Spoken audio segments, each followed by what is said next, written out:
Good morning, fellow Nigerians.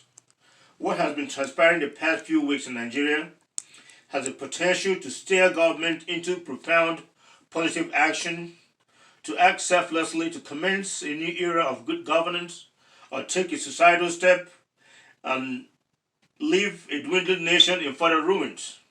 Nigeria was already teetering on the verge of imminent collapse when this pandemic emerged. Governments were essentially self-serving and negligent of the most basic essential needs of average Nigerians.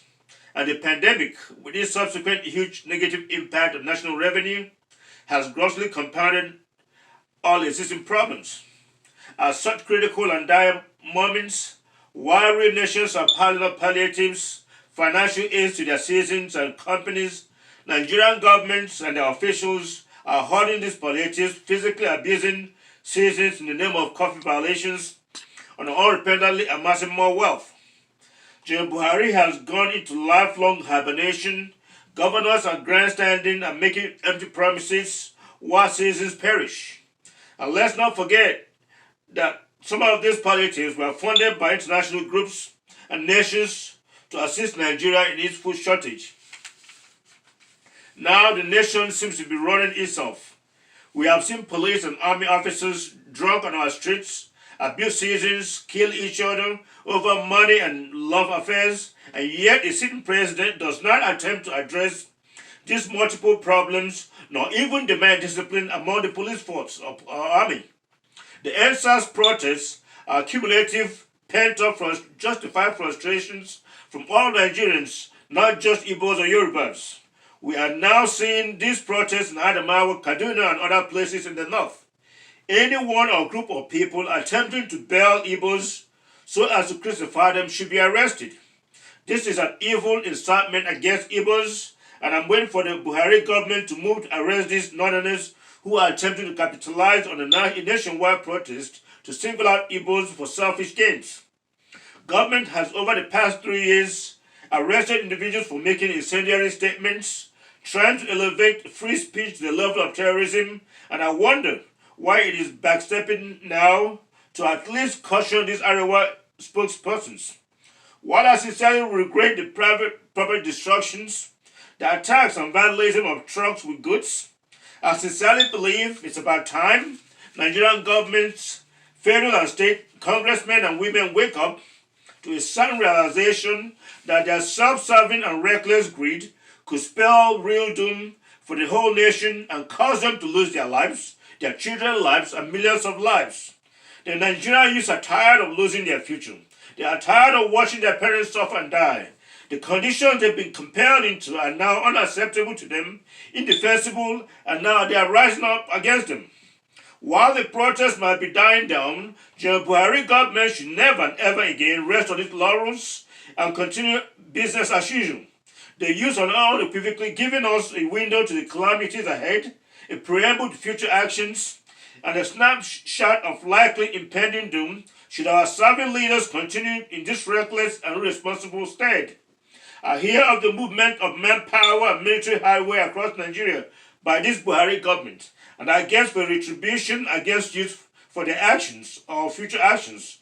But I must warn the Buhari government that he will not win this war he's about to declare on youths. The numbers are not on his side, and if he makes the wrong move, these youths would ultimately incinerate Nigeria until it's a smoldering ruin. We do not want such a scenario, and my general advice to him as a president is to stand down, meet with governors, lawmakers, and come up with robust plans to address hunger and poverty, as well as ensure the discipline of soldiers and police on our streets. And to craft stimulus plans to rebuild Nigeria and enable dreams to come true again for this generation of youths. He and his close advisors should look at the global history before he decides to use force instead of peaceful means to defuse this humongous ticking time bomb.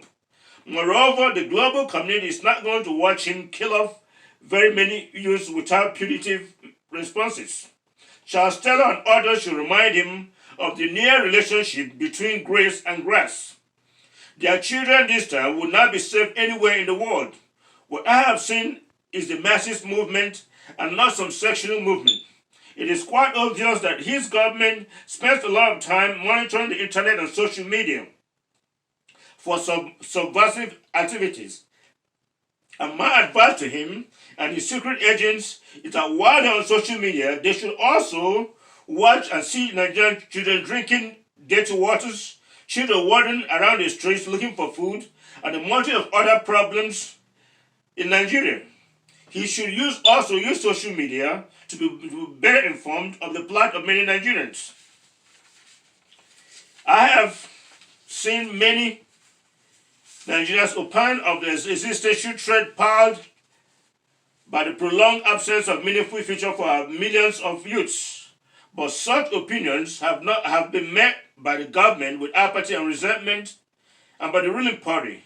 It has silenced and dispersed opposing views in Congress through electoral fraud and outright bullying, and I had hoped it would then save Nigerians with greater diligence and responsibility.